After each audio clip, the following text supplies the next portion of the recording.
আসসালামু আলাইকুম, কী অবস্থা সবার? আশা করি সবাই ভালো আছেন। অনেক যাবৎ কোনো পোস্ট করা হচ্ছে না, অনেকে মেসেজ দিচ্ছেন ভাইয়া পোস্ট করছেন না কেন, বা কাজের কোনো ভিডিও আপলোড দিচ্ছেন না কেন। যাই হোক, একটা ব্যস্ততার কারণে ভিডিও আপলোড দেওয়া হয়নি। দেখেন, আজকে আপনাদের জন্য একটা ভিডিও নিয়ে আসছি। লেটার অফ কার্ড বা বাটা লেটার বা এসএস লেটার, যেটা বলে থাকে আর কি। এক এক ধরনের লেটার আছে। আমাদের একটা রিসেন্ট একটা প্রজেক্ট গেল, এটা হচ্ছে গিয়া এসএস লেটার ফন্ডের কাজ।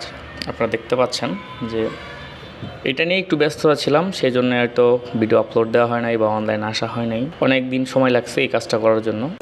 রাত প্রায় অনেক, যে কয়দিন কাজ করা হয়েছে শোরুমে, রাত 12টা-1টা পর্যন্ত কাজ চলছে, সারাদিন কাজ চলছে। এটা সাইটে আপনার লোগোগুলো অ্যাটাচ করা হচ্ছে। কাজ করতে গেলে ভাই হাত টাত কাটবেই একটু একটু, সেটার একটু নমুনা। ফাইনালি দেখেন আমাদের কাজ শেষ, কমপ্লিট প্রায়। সব কিছু আমরা লাইটটা চেকিংয়ের জন্য রেডি করতেছি, সবগুলো লাইট ওকে আছে কিনা। আলহামদুলিল্লাহ, ফাইনালি সব কিছু ঠিক আছে। যাই হোক, আপনাদের প্রতিষ্ঠানের জন্য যদি লেটার সাইনবোর্ডের কাজ করানোর প্রয়োজন হয় থাকে, অবশ্যই আমাদের থেকে যোগাযোগ করবেন, অথবা স্ক্রিনে দেওয়া হোয়াটসঅ্যাপ নাম্বারে ফোন দিবেন। সে পর্যন্ত সবাই ভালো থাকবেন, সুস্থ থাকবেন এবং আমাদের